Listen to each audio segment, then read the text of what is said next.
All right, so now you know your role as a woman. You've talked about your expectations, you know the expectations. Now, seek to serve. Wait, what? Let's get into that.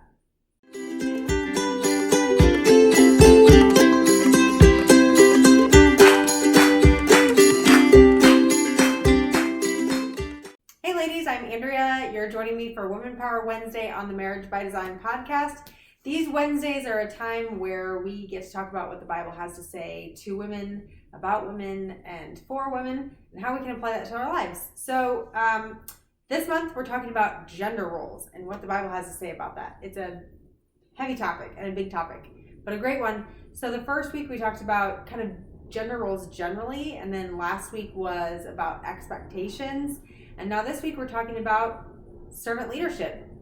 So, all right, you understand your role as a woman, and you understand what's expected of you, what the Bible has to say about expectations of a woman, and you even talked about that with your husband or boyfriend or fiance. And now you have this box you get to operate in. But I'm going to challenge you to jump outside that box and serve and seek to serve. So what the heck? I know what I'm supposed to do, but now you're saying, oh, everything outside that box is what I'm supposed to do too. Yes. So the Bible is clear that we are, as Christians, called to be servant leaders in the world. And in the world includes your marriage. So the reason that we're going to seek to serve in our marriage outside of just what's expected of us is because that's showing love.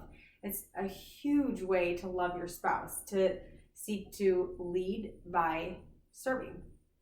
I'm going to talk about a few Bible verses that have to do with that. So Mark 10:45 says that even the Son of Man, so even Jesus, came to not be served, but to serve. Luke 22:26 says talks about the leader is the one who serves. Galatians 6:9 says never grow weary in doing good. So we're always to be looking for good things to be doing and not grow tired of that. And Philippians 2:3, do nothing from rivalry or consent, but in humility count others as more significant than yourselves. And then Romans 12 it talks about to present our bodies as a living sacrifice and not to conform to the world, but be transformed by the renewal of our minds. And that renewing for me of my mind can be, this is what I'm supposed to be doing in my marriage as the wife. This is what we've agreed to. This is what Nathan's supposed to be doing in our marriage as the husband. This is what we've agreed to. And never shall we cross. Except when he's helping me, and then that's great. But these are his roles and he should be fulfilling those. No, the renewal of my mind should be, Jesus came to serve, and my heart should be one of service and one of loving him that way. So renewal of your mind, and then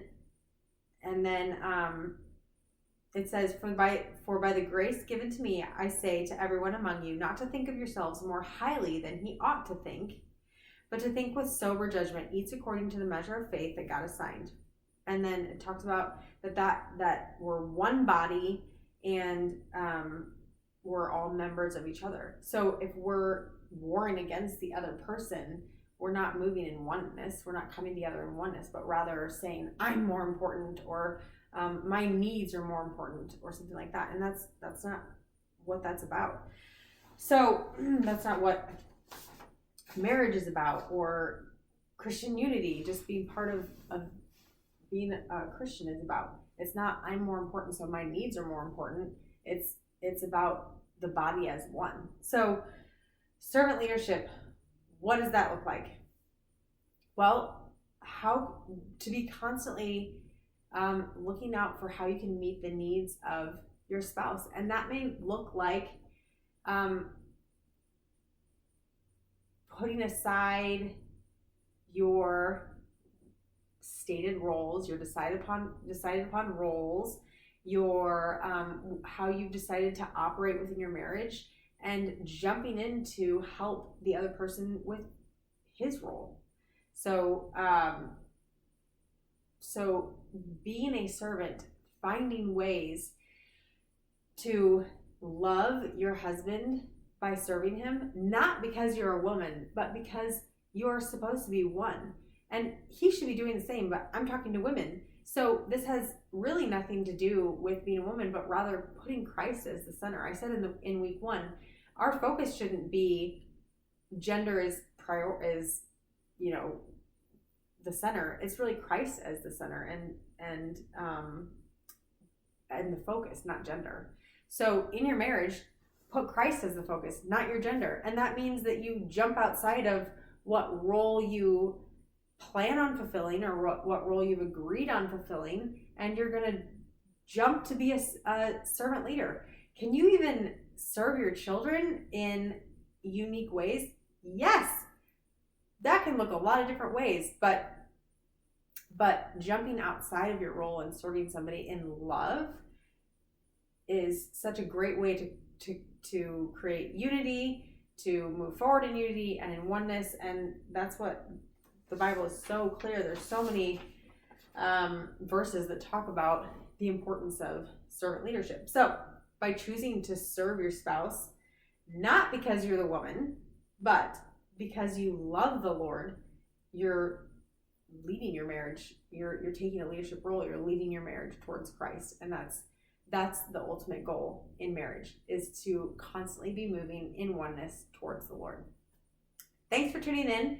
Hope you'll join me next week as we talk a little bit more practically about how we kind of put this all together in practical terms, and I would say like practical unity. So thanks for joining me. Have a great day.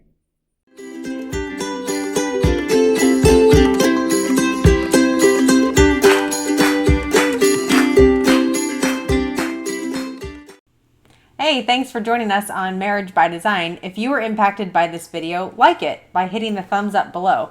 Also, don't forget to subscribe, and once you subscribe, hit the bell icon so you can be notified when new episodes release.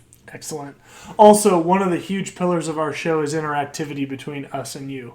So we would love you to comment down in the comments below if you have thoughts about this video, or if you have questions or other things you'd like to see considered in the future.